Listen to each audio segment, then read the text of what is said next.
Antes de iniciar este vídeo, acredito que seria legal nos posicionarmos em uma época específica. No caso, estamos entre a segunda metade dos anos 90 e o início dos anos 2000. Esse foi o período em que as animações em 3D começaram a receber uma atenção maior. Foi o período onde grandes estúdios já estavam alcançando ótimos resultados com essa nova técnica, e também foi o período em que o cinema, de maneira geral, estava apostando tudo no poder dos efeitos especiais criados por computador.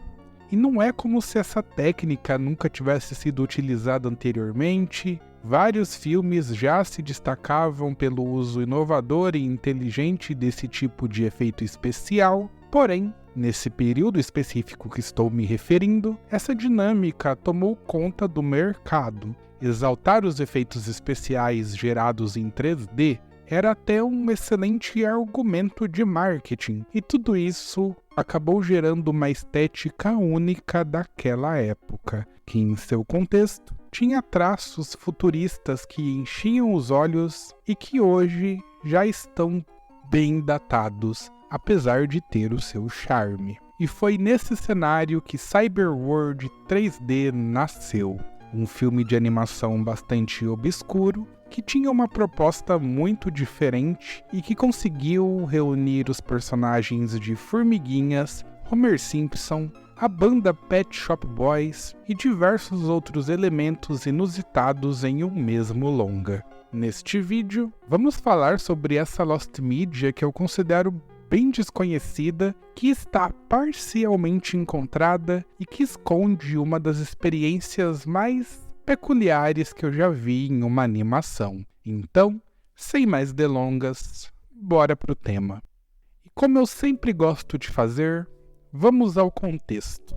Cyberworld é um filme de animação em 3D, produzido nos Estados Unidos e que estreou em outubro de 2000 nos cinemas. Esse é um filme bastante obscuro, pois se trata de uma obra que contou com uma distribuição bem limitada. Afinal, o filme estava atrelado à tecnologia do IMAX e funcionava quase como um case de sucesso ou uma demonstração dessa tecnologia que, na época, já estava presente em diversos pontos dos Estados Unidos, mas que no mundo, de maneira geral, ainda era um modelo de exibição bem alternativo. O filme foi produzido pela Intel e servia como uma demonstração do que havia de mais avançado em tecnologia de animação em 3D na época. A trama era simples e começava com o filme apresentando o conceito do Cyberworld para o público.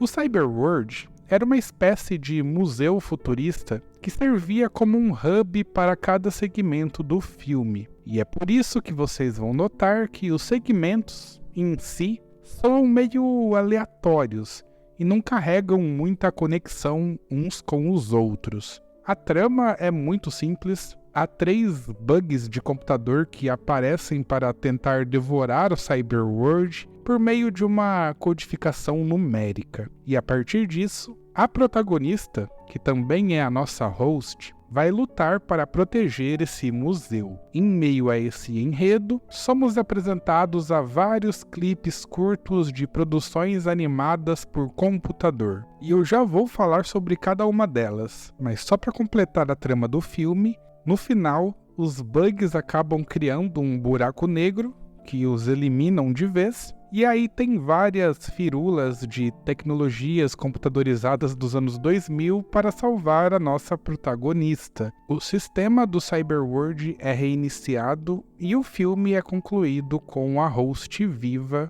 e um final até feliz. Mas para ser sincero, essa trama base era o menos importante dessa obra.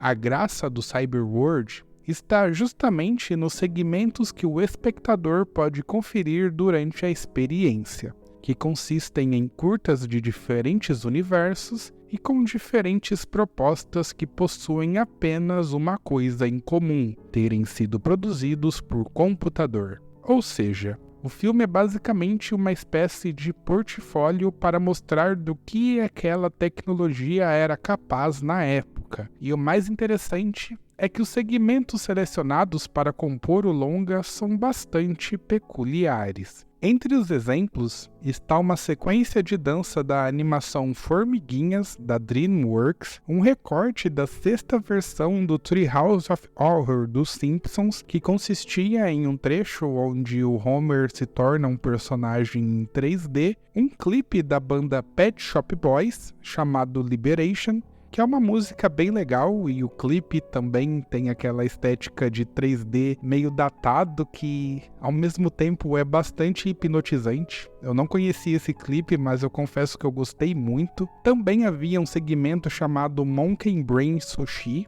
que no caso era um curta-metragem criado pela Sony Pictures. Kraken Adventure of Future Ocean, que era um curta produzido pela Ex Machina. Joe Fly, que era um curta criado pela Spans & Partner. Flipbook and Waterfall City, que era um curta criado por Satoshi Kitchara. E Tonight's Performance, que era um curta criado pela Resonate. Ou seja, o estúdio basicamente foi atrás de parcerias para compor o filme e oferecer ao espectador um gostinho do que dava para ser produzido com essa tecnologia. Um fato interessante é que boa parte desses segmentos foram produzidos em 2D, eles não foram pensados para serem exibidos em 3D. Então, essa conversão rolou especificamente para o filme e acabou proporcionando uma experiência tecnológica que, pelo menos na época, era bem diferente de tudo o que havia sido lançado até então. Eu decidi trazer esse filme aqui para o canal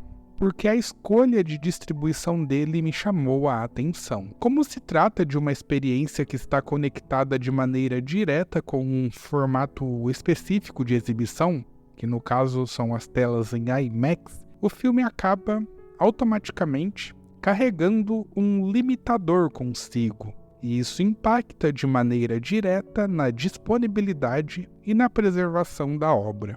Para se ter uma ideia, o filme foi relançado em diversas épocas durante os anos seguintes, basicamente em paralelo com a expansão do IMAX por outras cidades dos Estados Unidos e do mundo todo. Por um tempo, ele funcionava como uma porta de entrada, um teste de projeção padrão, e no YouTube é possível encontrar algumas filmagens dessas exibições rolando dentro do cinema. É como se fosse uma espécie de evento ou até de atração de parque de diversão, sabe?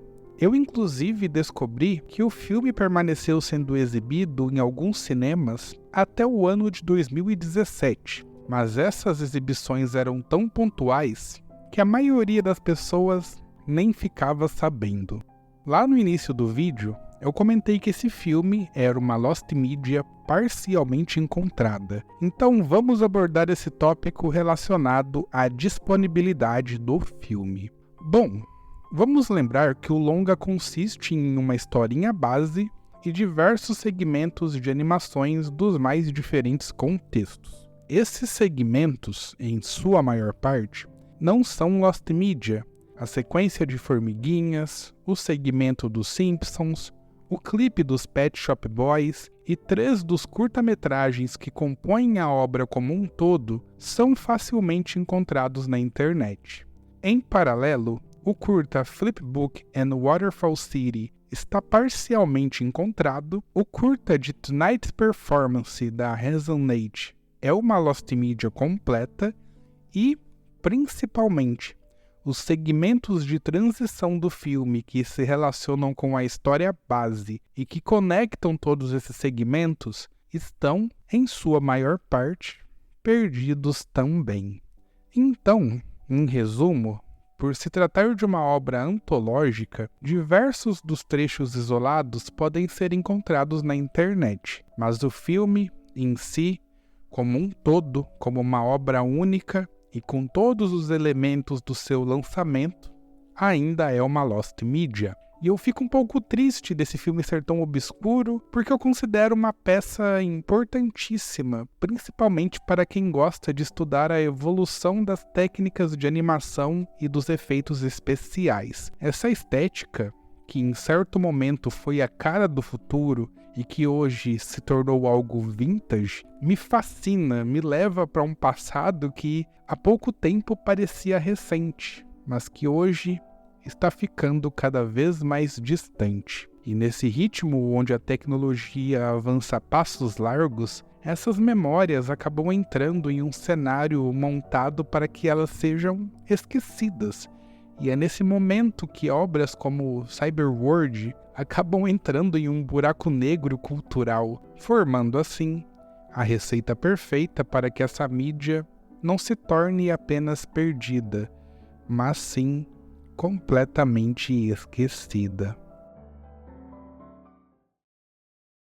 E é isso, pessoal. Espero que tenham gostado do conteúdo. Não se esqueça de deixar o like, se inscrever no canal. E é isso. Eu vou ficando por aqui, mas volto em breve. Um forte abraço, fiquem bem e até a próxima.